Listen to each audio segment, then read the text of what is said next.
Olá, tudo bem? Estamos mais uma vez nos reunindo, eu aqui, você em sua casa, para compartilharmos um momento especial com Deus, um momento para aprender da Sua palavra. E para hoje nós queremos então estar lendo o texto que está em Mateus capítulo 5, versículos 17 a 20. Lá diz da seguinte maneira: Não penseis que vim destruir a lei e os profetas. Eu não vim para anular, mas para cumprir. Com toda a certeza, vos afirmo que, até que os céus e a terra passem, nenhum i ou um mínimo traço se omitirá da lei até que tudo se cumpra. Qualquer, pois, que violar um destes menores mandamentos e assim ensinar aos homens, será chamado o menor no reino dos céus. Aquele, porém, que os cumprir e ensinar, será chamado grande no reino dos céus.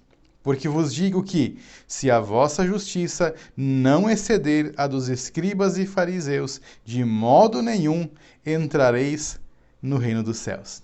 Vamos orar sobre esse texto?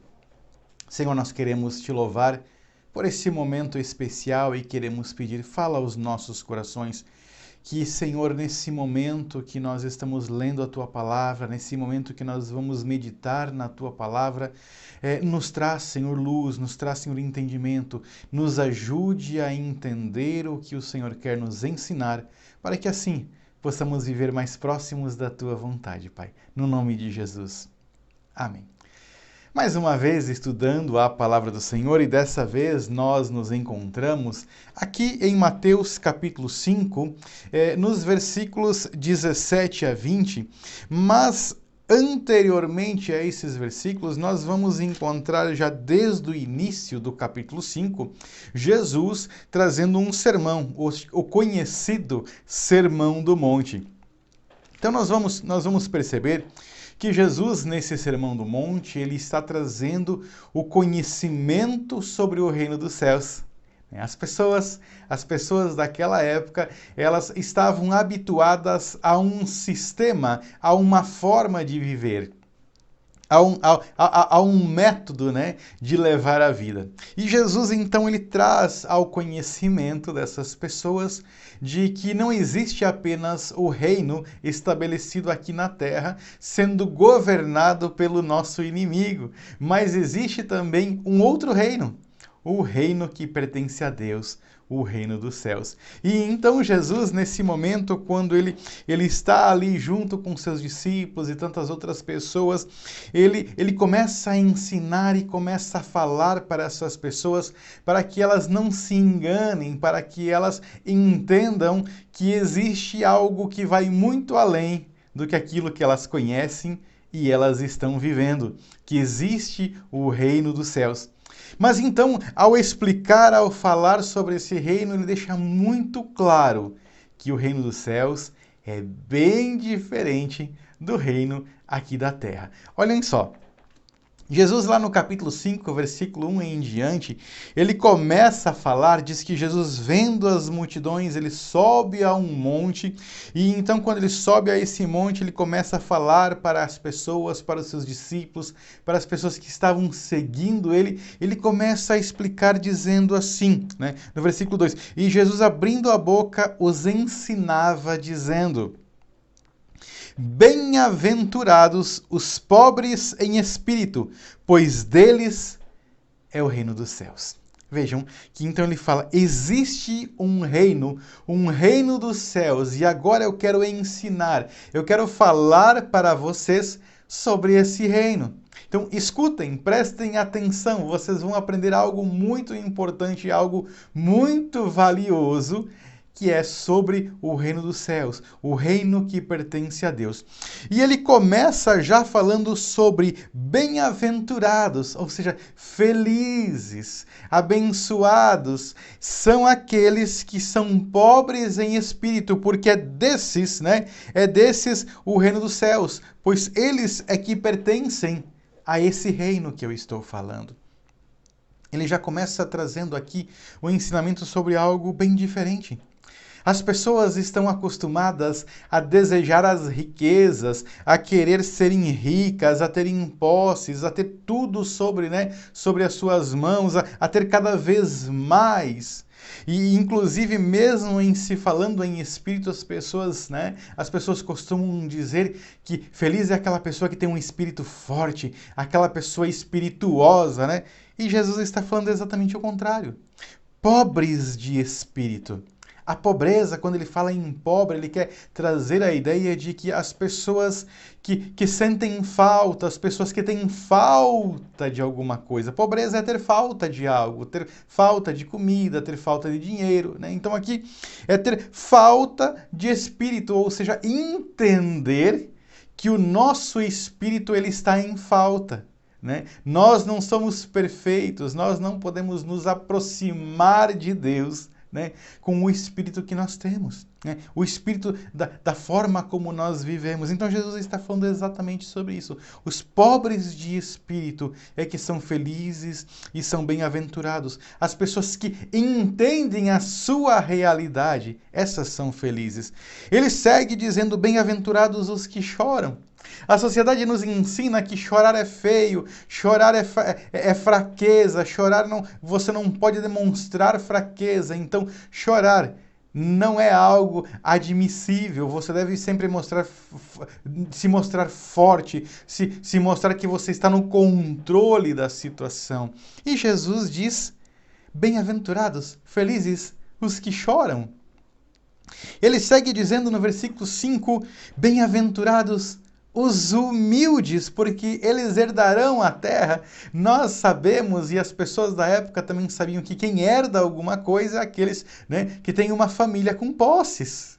Né? Não são os humildes, aqueles, né, que não têm posses. Pelo contrário, aqueles que têm posses, né, que a sua família tem posses, é que vão herdar. E aqui Jesus diz: aqueles que são humildes, aqueles que são simples, esses é que vão herdar.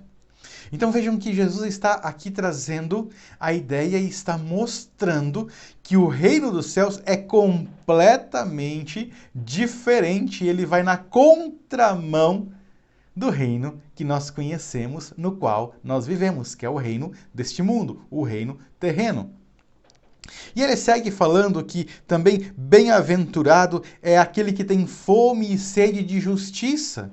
Vejam que as pessoas, elas pisam nos outros, elas exploram as outras pessoas para se darem bem. E aqui Jesus diz que vai alcançar misericórdia aquele que também age com misericórdia, que age com, ou seja, é feliz aquele que tem fome e sede de justiça, depois vai falar de misericórdia, mas aquele que tem fome e sede de justiça, ou seja, aquele que quer ver a coisa certa, correta, aquele que vive de forma a não enganar ninguém, a querer somente o que é seu e inclusive se incomodar ao ver outras pessoas sendo enganadas, exploradas, ou seja, a pessoa que almeja, que deseja, que ela tem prazer na justiça, nas coisas corretas.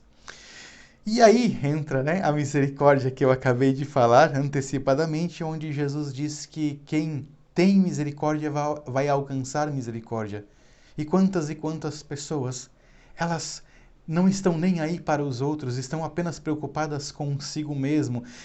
Quando vê que alguém não tem condição de fazer algo, já trata com dureza. Quando alguém não tem condição de repente, cumprir com a sua palavra exatamente no dia em que prometeu, as pessoas já tratam com aspereza, não são misericordiosas, não perdoam, não agem com a tranquilidade diante de tomar uma decisão e ser mais pacífico com essas pessoas, que inclusive logo abaixo no versículo 9 Jesus fala também sobre isso, né?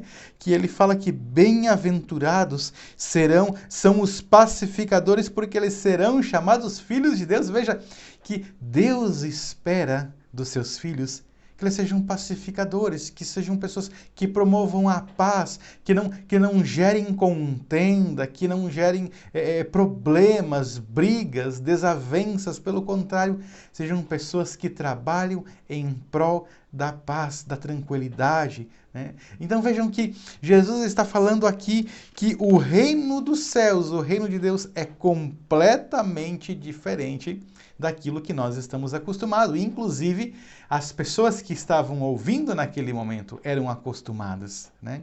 Era um reino completamente novo, diferente. E é exatamente o reino que Jesus estava, então, trazendo, estava implantando naquele momento, com a sua vinda, né, para estar conosco. E vejam que na sequência do versículo, nós percebemos claramente que Jesus está falando de uma novidade de vida, de fazer a diferença, de não viver exatamente como o mundo ensina, como o sistema que nos rodeia, ele espera de nós, mas sim viver uma novidade de vida, viver em um reino que é completamente diferente, para um dia entrar no reino dos céus, que está lá nos céus, nós já precisamos viver de forma diferenciada, né, pertencendo já a esse reino dos céus aqui na terra. Então Jesus, ele segue falando e mais uma vez ele mostra a necessidade de ser diferente quando ele fala no versículo 13, vós sois o sal da terra.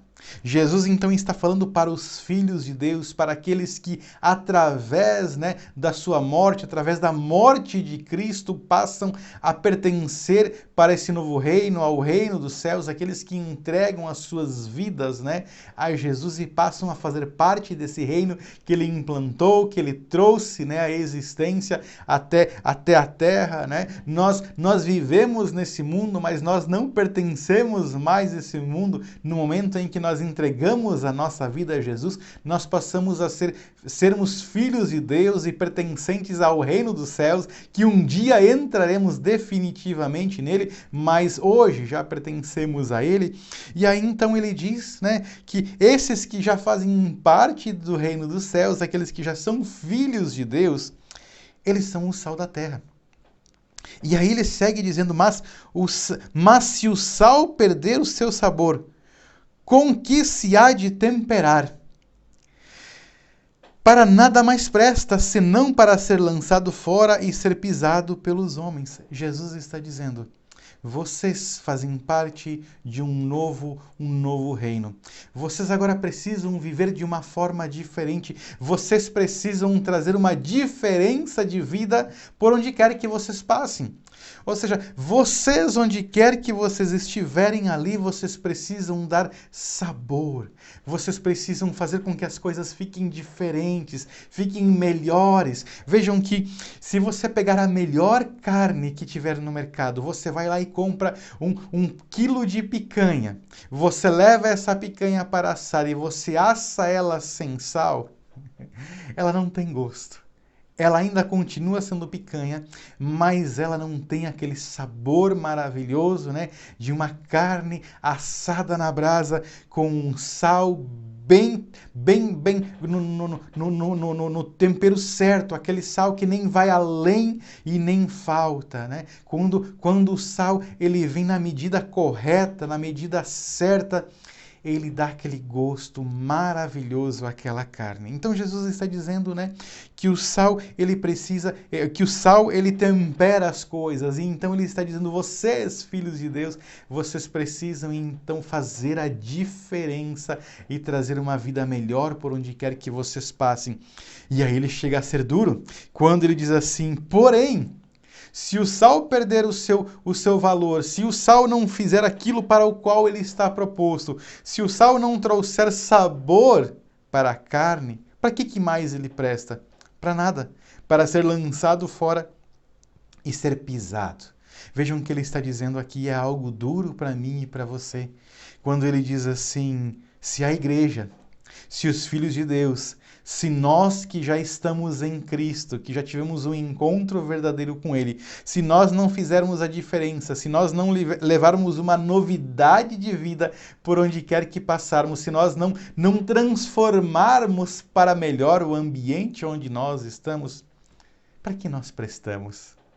Qual é nossa serventia? Vejam que Jesus, ele é duro nesse caso. E ele segue dizendo que nós também somos luz para esse mundo.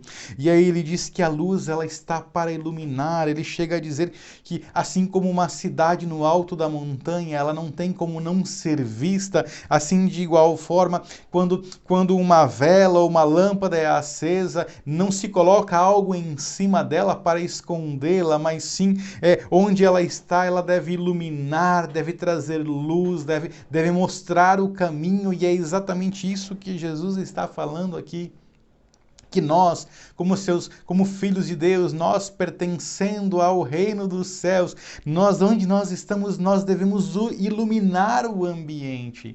A luz, ela mostra o caminho. Quando nós sabemos, né, isso é conhecido por nós, que quando você está no escuro, você não consegue ver o caminho, você não consegue ver por onde anda.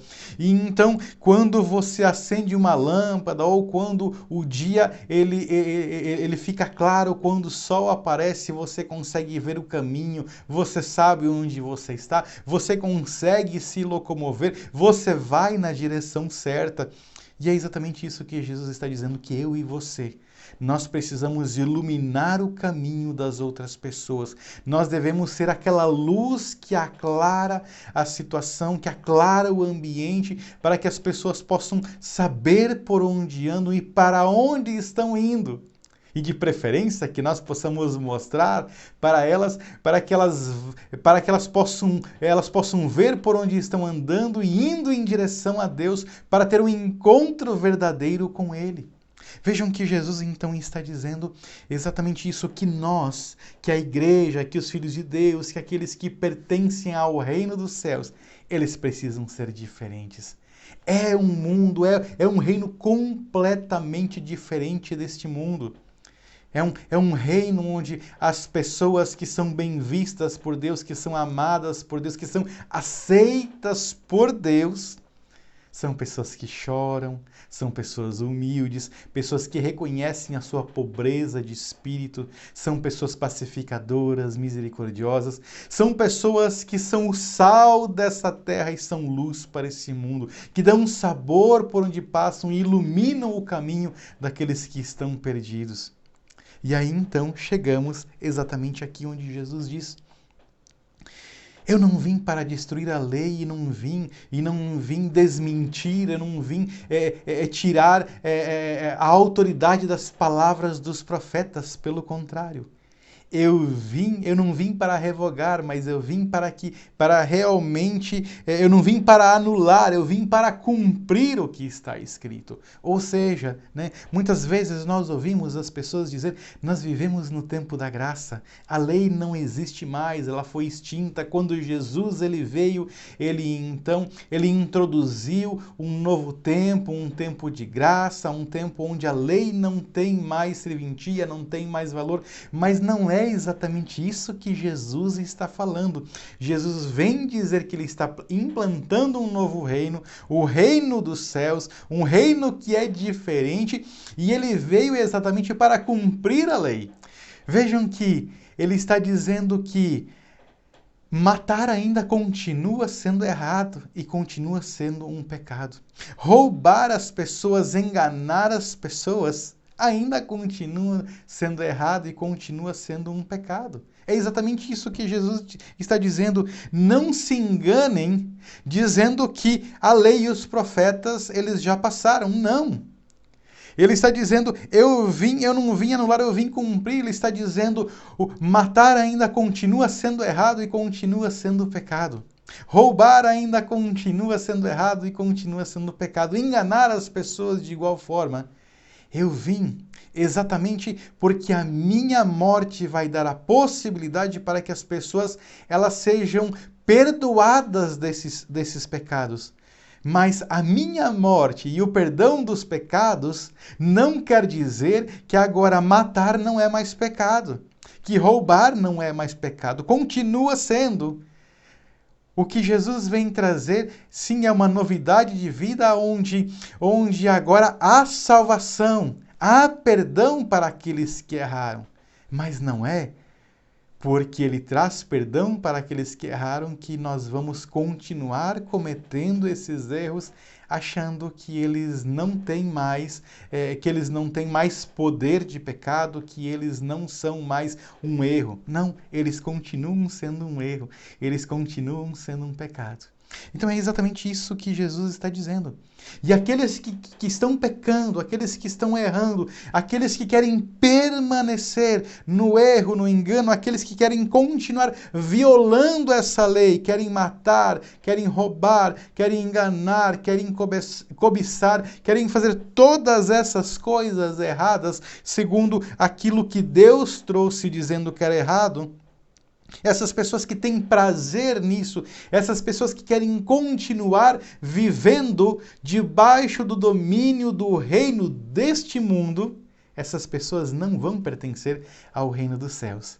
Mas aquelas pessoas que entenderam que isso é errado, que isso é engano e que se lançam aos pés da cruz, que então entregam as suas vidas a Jesus, que veio implantar esse novo reino, essa possibilidade de perdão, aqueles que então compreendem isso e recebem Jesus Cristo como Senhor e Salvador, passam a fazer parte desse novo reino, onde essa lei não tem mais vigor de pecado, porque essas pessoas foram perdoadas, não perdoadas para continuarem cometendo esses erros, mas sim foram perdoadas porque cometeram esses erros anteriormente sem saber que estavam fazendo algo errado.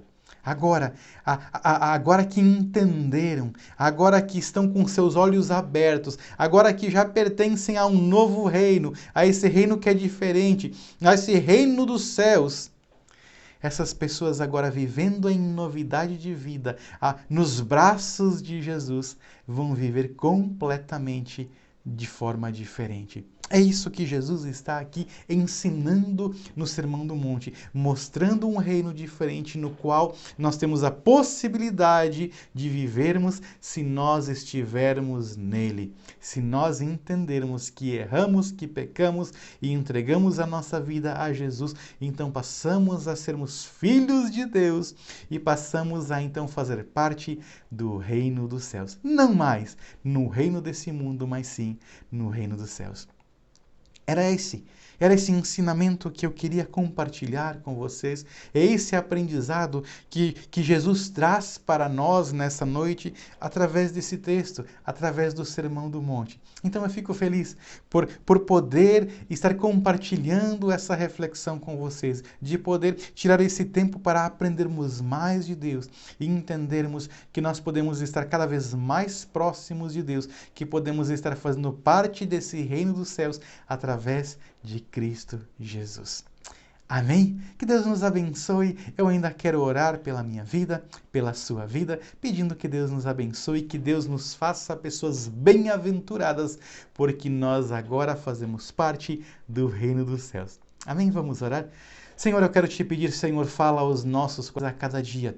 Toca em nossas vidas para que nós possamos estar motivados a estar cada vez mais próximos do Senhor. Que a Tua palavra ensinada aos nossos corações, através do Teu Santo Espírito, possa nos mover e nos levar para cada vez mais perto de Ti. Para que possamos estar cada vez mais íntimos do Senhor, possamos ter um relacionamento cada vez mais próximos do Senhor, que possamos entender que precisamos, através de Jesus Cristo, fazer parte desse novo reino, que possamos todos nós, Pai, sermos bem-aventurados, felizes e abençoados, porque em Cristo Jesus passamos a fazer parte desse novo reino, desse reino dos céus. Senhor, no nome santo de Jesus, que nós possamos romper com o reino desse mundo e possamos fazer parte do Teu reino, o reino dos céus, no nome santo de Jesus. Amém. Que Deus possa nos abençoar de uma forma toda especial, hoje e sempre. Amém.